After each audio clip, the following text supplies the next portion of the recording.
जब से साल 2026 की शुरुआत हुई है, हर एक कर्मचारी के दिमाग में सिर्फ एक ही बात है कि आखिर कब से 8वां वेतन आयोग लागू होगा।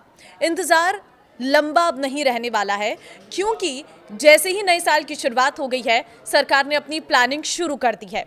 लेकिन आज इस रिपोर्ट में मैं आपको बताने जा रही हूं कि आपकी सैलरी कितने बढ़ने वाली है, क्योंकि एक नई जानकारी निकलकर सामने आई है 8वें वेतन आयोग को लेकर। नमस्कार, मैं हूं आपके साथ ममता तिवारी। आप देख रहे हैं न्यूज़ 18 का डिजिटल प्लेटफॉर्म। केंद्र सरकार के कर्मचारियों और पेंशनर्स के बीच इन दिनों सबसे ज्यादा चर्चा 8वें वेतन आयोग को लेकर है। 7वें वेतन आयोग का कार्यकाल 31 दिसंबर 2025 को खत्म हो चुका है। इस हिसाब से देखा जाए तो 8वें वेतन आयोग के तहत बढ़ी हुई सैलरी जनवरी 2026 से मिलनी चाहिए, लेकिन अब तक की स्थिति से ये साफ है कि इसमें देरी होगी।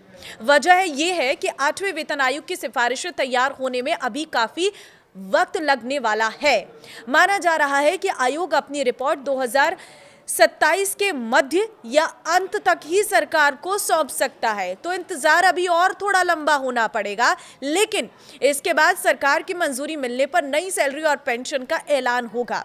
सबसे अच्छी बात, जनवरी 2026 निकल जाने के बावजूद सैलरी में कोई बदलाव नहीं हुआ, लेकिन सरकार जब भी नए वेतन आयोग की सिफारिश मानेगी, उसे 1 जनवरी 2026 से लागू करने की संभावना बनी रहेगी। यानी कि आपकी बढ़ी हुई सैलरी बाद में एडजस्ट की जाएगी। हालांकि आईसीआरए की हाल ही में आई एक रिपोर्ट बताती है कि अगर 8वें वेतन आयोग की सिफारिशों को 1 जनवरी 2026 से लागू किया गया तो सरकार पर एरियर का भारी बोझ बढ़ेगा, जिससे वित्त वर्ष 2028 में सैलरी खर्च अचानक से बढ़ सकता है और सरकारी खजाने पर दबाव आ सकता है। यानी सरकार को इस मामले में हर कदम को सोच समझकर उठाना है, और यही वजह है कि 8वें वेतन आयोग को लागू होने में समय लग रहा है, सैलरी बढ़ने में समय लग रहा है।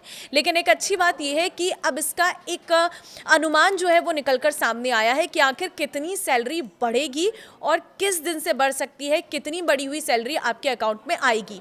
देखिए, किसी भी वेतन आयोग में सैलरी बढ़ोतरी का आधार फिटमेंट फैक्टर होता है। ये एक तरह का मल्टीप्लायर है, जिससे मौजूदा बेसिक सैलरी को गुणा करके नई बेसिक सैलरी तय की जाती है। 7वें वेतन आयोग में ये फैक्टर 2.57 था। उदाहरण के तौर पर जब 6th वेतन आयोग था लागू, तो 7,440 रुपये की बेसिक सैलरी 7वें वेतन आयोग में बढ़कर 18,000 रुपये हो गई थी। यानी कि 8वें वेतन आयोग में फिटमेंट फैक्टर अभी जो है वो तय लगभग हो चुका है। रिपोर्ट्स के मुताबिक ये 1.70 से लेकर 2.80 के बीच हो सकता है। कुछ रिपोर्ट्स में इसे 1.83 से 2.57 के दायरे में भी माना जा रहा है। अगर हम फिटमेंट फैक्टर को औसतन 2.15 मानकर चलें, 2.15, तो सैलरी में जो इजाफा होता है, जो बढ़ोतरी होती है, वो कुछ इस तरह की हो सकती है। लेवल 1 के कर्मचारी जिनकी मौजूदा बेसिक सैलरी 18,000 रुपये है, उनकी नई बेसिक सैलरी करीब 38,700 रुपये हो सकती है। यानी सीधे सीधे करीब 20,700 रुपये का फायदा लेवल 10 के कर्मचारी जिनकी मौजूदा बेसिक सैलरी 56,100 रुपये है, वो बढ़कर करीब 1,20,615 रुपये तक जा सकती है। ऐसा हुआ तो उन्हें करीब 64,515 रुपये का फायदा हो सकता है। सबसे ऊपर के लेवल 18 के अधिकारियों की बात करें तो 2,50,000 रुपये की बेसिक सैलरी बढ़कर लगभग 5,37,500 रुपये हो सकती है। यानी करीब 2,87,500 रुपये का सीधे सीधे इजाफा होगा। कम फिटमेंट फैक्टर की स्थिति में भी सैलरी में अच्छा खासा उछाल देखने को मिलेगा। उदाहरण के तौर पर ले लीजिए, लेवल 1 पर 18,000 रुपये की बेसिक सैलरी बढ़कर 30,600 रुपये हो सकती है। लेवल 2 पर 19,900 रुपये से बढ़कर 33,830 रुपये, और लेवल 6 पर 35,400 रुपये की बेसिक सैलरी बढ़कर करीब 60,000 रुपये तक पहुंच सकती है।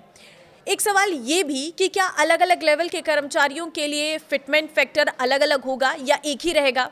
देखिए, अब तक 6वें और 7वें वेतन आयोग में सरकार ने सभी के लिए एक समान फिटमेंट फैक्टर लागू किया था। माना जा रहा है कि 8वें वेतन आयोग में भी यही तरीका अपनाया जाएगा ताकि सभी कर्मचारियों को बराबरी का फायदा मिले और किसी तरह का असंतुलन ना हो। कुल मिलाकर इतना तय है कि 8वां वेतन आयोग लागू होने पर ग्रुप ए, बी, सी और डी सभी कर्मचारी और पेंशनर्स को सैलरी और पेंशन में अच्छा खासा इजाफा देखने को मिलेगा। हालांकि असली तस्वीर फिटमेंट फैक्टर तय होने के बाद ही साफ होगी, तब तक कर्मचारियों को थोड़ा इंतजार करना होगा। अब आपको क्या लगता है कि इस बार कितनी सैलरी में बढ़ोतरी आपको अनुमान लग रहा है? मुझे कमेंट में ज़रूर बताना और इस वीडियो को शेयर ज़रूर कर देना उन लोगों के साथ ताकि उन्हें एक अंदाज़ा हो सके उन सरकारी कर्मचारियों को कि हमारी सैलरी में कितना इजाफा हो सकता है। अगर आप मेरी बात से सहमत हैं तो मुझे कमेंट में अपनी राय ज़रूर दें।